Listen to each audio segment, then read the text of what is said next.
Hello everyone, आज हम लोग बात करने वाले हैं एसएससी के बारे में। एसएससी मतलब होता है स्टाफ सिलेक्शन कमीशन। ठीक है, एसएससी सीजीएल वगैरह। एक बार मेरी बात ध्यान से सुनो। देखो, यहाँ पे हम बिल्कुल ज़ीरो से तैयारी को स्टार्ट करेंगे। I am preparing for SSC CGL. ठीक है, सबसे एसएससी के बारे में जान लेते हैं। एसएससी होता क्या?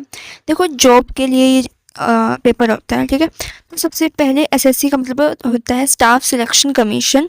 और इसमें स्टेट पे मतलब स्टेट में वो होता है, जॉब मिलती है मतलब स्टेट्स में। स्टेट लेवल एग्ज़ाम है ये। ठीक है, इसमें ये देखो कितने सारे इसमें एग्ज़ाम होते हैं। सबसे पहला होता है एसएससी सीजीएल। ये होता है ग्रेजुएटेड लेवल का staff selection commission. Combine graduate level का होता है। ठीक है, उसके बाद आता है ये होता है ग्रेजुएशन लेवल का। मतलब जिन्होंने ग्रेजुएशन किया है वही सिर्फ इस एग्ज़ाम को दे सकते हैं। लेकिन हमारे पास एसएससी जिस एग्ज़ाम का कंडक्ट कराती है वो है SSC CHSL, staff selection commission. और सीएचएसएल की फुल फॉर्म होती है। तो सीएचएसएल जो होता है उसको जिन्होंने ट्वेल्थ क्लियर की हुई है वो इस एग्ज़ाम को देने के लिए एलिजिबल है। सीएचएसएल की फुल फॉर्म होती है कंबाइन हायर सेकेंडरी लेवल, यानी कि ट्वेल्थ लेवल ये एग्जाम होता है। समझिए बात। थर्ड है SSC selection post phase. Fourth है एसएससी जूनियर इंजीनियर। और ये है एसएससी स्टेनोग्राफर। देन है SSC JHT Hindi translator. Then SSC MPS, इसको 10th लेवल होता है ये वाला एग्जाम। ठीक है, और देन है एसएससी सीपीओ। और देन है SSC GD constable. SSC CPO में एसआई दिल्ली पुलिस और सीएपीएफ एस ये वाली पोस्ट वो होती है। ठीक है, ये फौज की होती है। एसएससी जीडी कांस्टेबल, समझ गए बात। अब ये सारे किस में आते हैं? ये सारे किसके अंडर आते हैं? एसएससी के। अब सबसे टॉप लेवल जो एग्ज़ाम है वो है एसएससी सीजीएल। समझ रहे हो बात को? तो फिलहाल हम इसकी बात करते हैं। एसएससी सीजीएल होता क्या है? तो जो ये एग्ज़ाम है ना एसएससी सीजीएल, ये ग्रेजुएट लेवल का होता है। समझ रहे हो बात को? तो हम 2027 के लिए इसको हम करेंगे प्रिपेयर। बिल्कुल ज़ीरो लेवल से हम तैयारी को स्टार्ट करेंगे। सबसे पहले समझते हैं एसएससी का मतलब स्टाफ सिलेक्शन कमीशन होता है। सीजीएल का मतलब होता है कंबाइंड ग्रेजुएट लेवल। और जो 12th लेवल होता है सीएचएसएल, वो भी सिलेबस इनका सबका सेम ही है ज़्यादातर। ठीक है बात। यही 4 सब्जेक्ट पूछे जानते हैं, मैथ, रीजनिंग, इंग्लिश और जीके जी सब्जेक्ट की बात होगी। और एक होता है कंप्यूटर भी इसमें पूछा जाता है। ठीक है, उसमें मेंस में पूछा जाता है। अब बात कर लेते हैं एग्जाम्स की। सबसे पहले होता है प्रीलिम्स, पेपर 1 होता है टीयर 1। इसमें भी 4 सब्जेक्ट होते हैं। सबसे पहले होता है जनरल जनरल इंटेलिजेंस यानी कि रीजनिंग। सेकंड है जनरल अवेयरनेस। थर्ड है क्वांटिटेटिव एप्टीट्यूड यानी कि मैथ इसको हम बोलते हैं। देन है इंग्लिश कॉम्प्रिहेंशन, ये मैथ्स है। ठीक है, अब देखो, अब ये जो है ना रीजनिंग जो है ये 25 क्वेश्चन आते हैं पेपर में। और एक क्वेश्चन 2 मार्क्स का होता है, यानी कि 50 मार्क्स का। नेगेटिव मार्किंग भी होती है, 1.5 की शायद होती है। एंड 15 मिनट इसमें सेक्शनल टाइमिंग दी जाती है। यानी कि आपके पास जो कंप्यूटर बेस ये होता है एग्ज़ाम, कंप्यूटर में आपके पास स्क्रीन खुलेगी, उसमें आपको रीजनिंग के क्वेश्चन आपको सबसे पहले दिए जाएंगे, फिर मैथ जिसके भी मतलब ओपन होएंगे उसमें, तो वो सबसे पहले आपके पास ओपन होएगा। और उसमें 25 क्वेश्चन आएंगे जो कि 50 मार्क्स के होंगे। 15 मिनट के लिए वो ओपन रहेगा, देन वो क्लोज हो जाएगा। देन फिर खुलेगा जनरल अवेयरनेस का। 25 क्वेश्चन होते हैं, उसके भी 50 मार्क्स का होता है। 15 मिनट के बाद वो भी स्लाइड आपकी बंद हो जाएगी। देन आपका मैथ का खुलेगा। 25 क्वेश्चन होते हैं, 50 मार्क्स का, 15 मिनट के लिए। इंग्लिश कॉम्प्रिहेंशन का वही चीज़ कि 25 क्वेश्चन पूछे जाएंगे, 50 मार्क्स के होंगे, 15 ही मिनट आपको दिए जाएंगे बस। ठीक है, तो टोटल कितने मार्क्स हो गए? 100। सॉरी, टोटल क्वेश्चन कितने हो गए? 100 और मार्क्स कितने हो गए? 200। टाइम आपके पास कितना हो गया? 60 मिनट। समझ रहे हो बात को? तो 60 मिनट का यानी कि 1 घंटे का आपका ये पेपर होगा पूरा। और देखो, ये मेरे को इतना ये नहीं पता कि कौन सा स्लाइड पहले खुलेगी कौन सी बाद में, ये आप देख लेना अपने आप से। फिलहाल मैं आपको बता रही हूँ टीयर 1 के लिए ये 4 सब्जेक्ट आपको तैयार करते हैं। समझ रहे हो बात? तो इसमें रीजनिंग में जैसे क्वेश्चन पूछे जाते हैं, रीजनिंग आप पढ़ लेना, इजी होती है बहुत ज़्यादा। ठीक है, और जनरल अवेयरनेस इसमें यानी कि जीके जीएस वगैरह। जीके जीएस कहने को है, सब्जेक्ट इसमें कौन कौन से होते हैं, मतलब आसान है, ऐसा कोई वो नहीं है, हम कुछ भी कर सकते हैं लाइफ में। तो जीके जीएस में कौन कौन से सब्जेक्ट होते हैं मैं बताती हूँ आपको। सबसे पहला होता है जीके जीएस में सब्जेक्ट होता है जैसे geography, geography, history, polity, economics, environment.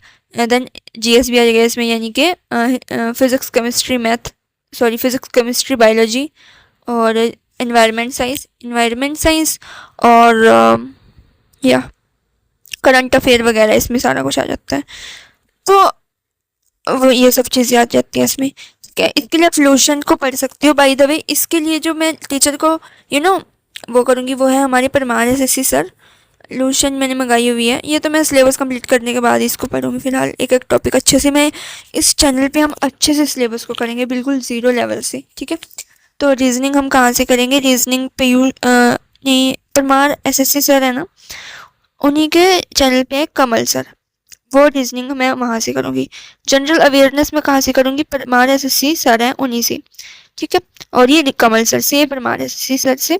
और ये क्वांटिटेटिव एप्टीट्यूड यानी कि मैथ में कहाँ से करने वाली हूँ, मैथ में करने वाली हूँ एक आदित्य रंजन सर है, हमारे पास उनकी बुक भी है, मैं आपको दिखा देती हूँ। ये ब्रह्मास्त्र बुक है, बहुत ही बेहतरीन सर पढ़ाते हैं, तो इनसे मैं करूँगी मैथ की तैयारी। और एक वीरेन सर हैं, बहुत ही बेहतरीन, उन्होंने बिल्कुल बेसिक्स के एक 11 घंटे का वो वीडियो बनाया हुआ है, तो वो भी मैंने देखा था थोड़ा सा।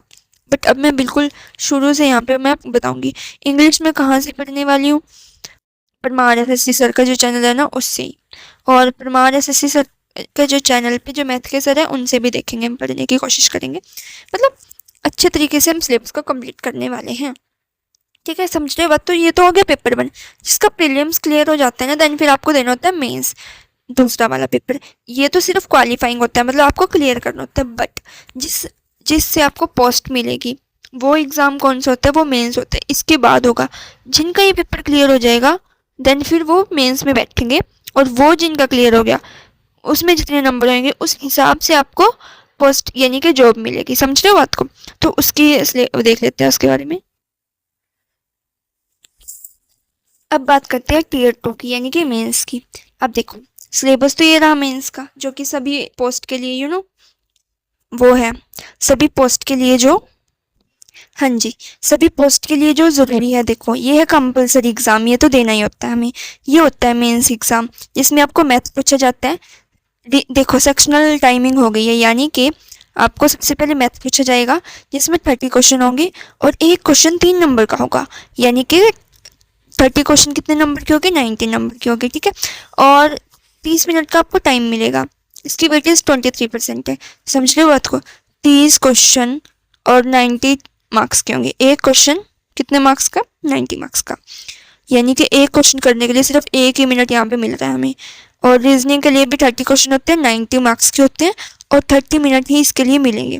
ठीक है, देन फिर सेक्शन 2 आता है, इसमें इंग्लिश आती है और जनरल अवेयरनेस आती है।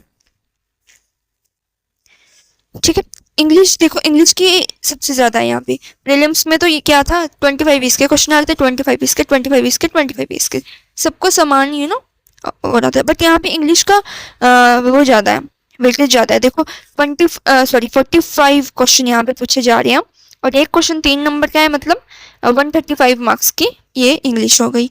इसमें 40 मिनट आपको मिलेंगे। देखो 45 क्वेश्चन करने के लिए 40 मिनट मिल रहे हैं।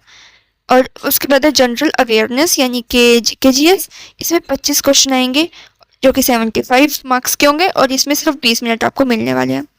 देन फिर मेंस में आपका जो पेपर होता है वो होता है कंप्यूटर नॉलेज का, सेक्शन 3 में, जिसमें आपको 20 क्वेश्चन पूछे जाएंगे जो कि 30 मार्क्स के होंगे, 15 मिनट आपको मिलेंगे, और एक क्वालिफाइंग होगा। समझ रहे हो। तो कंप्यूटर की भी नॉलेज होनी चाहिए, इसलिए मैंने आपको सब्जेक्ट में बताया था कि इसकी, और आपकी स्पीड, क्योंकि जब ये जॉब हमें मिल जाएगी तो हमें क्या करना पड़ेगा, सारे दिन कंप्यूटर में काम करना है। तो उसमें आपके लिए जो आपके जो आपकी उसकी जो भी होता है कीबोर्ड होता है, उसकी आपकी स्पीड होनी चाहिए, आपको टाइपिंग की स्पीड बहुत अच्छी होनी चाहिए आपकी। तो वो यहाँ पे चेक होता है। 15 मिनट आपको मिल जाते हैं, मतलब आपको कुछ भी दे दिया जाएगा एक वो कि आपको फटाफट टाइप करना है, आपको 15 मिनट मिलेंगे, ये भी क्वालिफाइंग है। प्रीलिम्स अगर आप क्लियर कर लेते हो देन आपको मेंस देना होता है, मेंस क्लियर कर लेते हो बस आपका सिलेक्शन हो जाता है। अब मेरी बात ध्यान से सुनिए, देखिए ये तो पेपर अब पोस्टें होती हैं इसमें, ठीक है, मेंस में। तो एक होती है जीएसओ पोस्ट और एक होती है एएओ पोस्ट। देखो कोई और पोस्ट लेने के लिए आपको एग्ज़ाम देना पड़ेगा, कोई भी पोस्ट आपको देनी होगी तो, लेकिन अगर आपको जेएसओ पोस्ट चाहिए तो इसके लिए आपको ये तो देना ही पड़ेगा, जो मैंने अभी यहाँ पे नीचे बताया आपको इसके बारे में, सेक्शनल टाइमिंग, ये ना, ये जो English, math, reasoning, English, general awareness, computer, ये तो एग्ज़ाम देना ही पड़ेगा। इसके साथ आपको क्या करना है, आपको स्टैटिस्टिक्स का भी एग्ज़ाम देना पड़ेगा, जो कि 2 घंटे 30 मिनट का होगा। समझ रहे हो बात को? और ये जो एक कंपलसरी एग्ज़ाम है ये मैंने आपको यहाँ नीचे बता दिया, इसमें जो भी आएगा। आई विश आप समझ पा रहे होंगे। और उसके बाद अगर आपको एएओ, AAO की पोस्ट अगर आपको चाहिए तो ये तो आपको देना ही पड़ेगा। देन आपको जनरल स्टडीज़ का, फाइनेंस एंड इकोनॉमिक्स का ये भी एग्ज़ाम देना पड़ेगा, जो कि 2 घंटे का होगा। आई विश आपको समझ आ रहा होगा। तो अभी हमारे पास सब्जेक्ट कौन कौन से हमें पढ़ने हैं? Math, reasoning, English, general awareness, ये सब्जेक्ट आपको पढ़ने पड़ेंगे। तो अब आपको समझ आ गया किसके बारे में, इसके बारे में कि एसएससी है क्या, इसमें क्या क्या होता है, कितने सब्जेक्ट होते हैं और कौन कौन से पेपर होते हैं।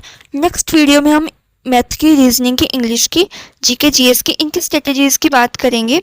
मैथ की स्ट्रेटेजी की बात, रीजनिंग की, मैथ, एंड हर एक टॉपिक को बिल्कुल ज़ीरो से हम पढ़ेंगे। देखो I am preparing for this exam for 2027, तो आप भी तैयारी कर सकते हैं हमारे साथ। और अगर आप रिलेट कर पा रहे हो तो अच्छी बात है। बाय द वे मैथ की तैयारी हम सबसे पहले करेंगे, मैथ को अच्छे से स्ट्रॉन्ग कर लेंगे, देन फिर और देखेंगे ये चीज़ें, बाय द वे टाइम के साथ देखते हैं। बाकी अभी हम मैथ की स्ट्रेटेजी की बात करेंगे, कैसे हम अर्थमेटिक और एडवांस होता है, दो ऐसे सब्जेक्ट होते हैं, तो वो चीज़ हम पढ़ेंगे लाइफ में, मतलब इसमें, ठीक है। सो गाइज आई विश आपको समझ पा रहे होंगे, मैंने आज आपको जो भी बताया आई विश आपके लिए हेल्पफुल रहा होगा। मिलते हैं नेक्स्ट वीडियो में, तब तक के लिए धन्यवाद। आप सभी का दिन शुभ हो।